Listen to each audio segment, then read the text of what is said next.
మీకు అధికారం ఉందని చెప్పి, మీకు ఒక సొంత రాజ్యాంగం ఉందని చెప్పి, మేము ఎర్ర పుస్తకంలో రాసుకున్నటువంటి అన్ని అమలు చేస్తామని చెప్పి ఈ రకమైనటువంటి చర్యలు వీటికి పాల్పడతామంటే సరే, రేపు కూడా మళ్ళీ ప్రజాస్వామ్యంలో ఏది శాశ్వతం కాదు. ప్రతిదానికి సమాధానం అనేటువంటిది ప్రజలు ఇస్తారు. అవకాశాలు అనేటువంటివి అందరికీ వస్తాయి. అవకాశం వచ్చినటువంటి దాన్ని ఏ రకంగా మీరు వినియోగిస్తున్నారు అనేటువంటిది ప్రజలు చూస్తూ ఉన్నారు.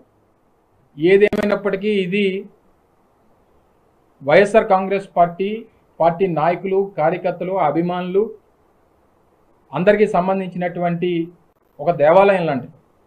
ఇక్కడే కాదు, రాష్ట్రంలో అన్ని ప్రాంతాల్లో ఉన్నటువంటి వైఎస్ఆర్ కాంగ్రెస్ పార్టీ కార్యాలయాలంటే మా పార్టీకి సంబంధించినటువంటి దేవాలయాలతో సమానం.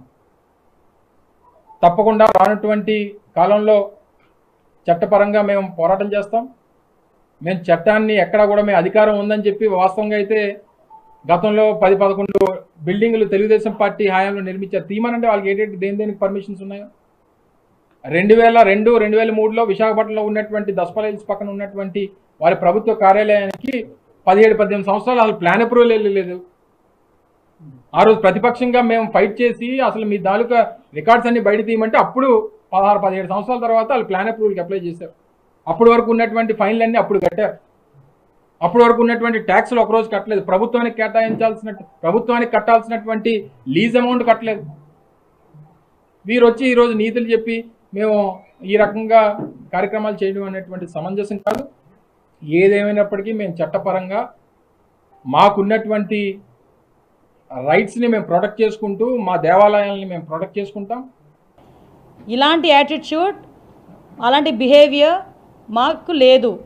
At the same time Chandrababu Naidu గారు చాలా క్లియర్గా కక్ష సాధింపు చర్యలు మేము చేయమని చెప్పారు. కాబట్టే దెబ్బతిన్న కార్యకర్త కూడా నాయకుడు మాట మీద ఇంట్లో కూర్చున్నాడు. కానీ ఎవరైతే అన్యాయం చేశారో, అవినీతి చేశారో అలాంటి వాళ్ళని మాత్రం యాజ్ పర్ రూల్ వాళ్ళు పనిష్ చేస్తాం. ఓకే, మీరు ఇందాకన్నా దాడులు జరుగుతున్నాయని. దాడులే జరుగుతున్నాయో చేయించుకుంటున్నారో అది కూడా ఎంక్వైరీ వేస్తాం. నిజంగానే దాడి జరిగింది అనుకోండి, డెఫినెట్గా వాళ్ళ మీద చర్యలు తీసుకుంటాం. మా పార్టీ వాళ్ళనే చర్యలు తీసుకుంటాం. నేను ఇంకోటి కూడా చెప్పాను, గంజాయి విషయంలో మా పార్టీ వాడు ఫోన్ చేసినా రెస్పాండ్ అవ్వద్దని చెప్పాను.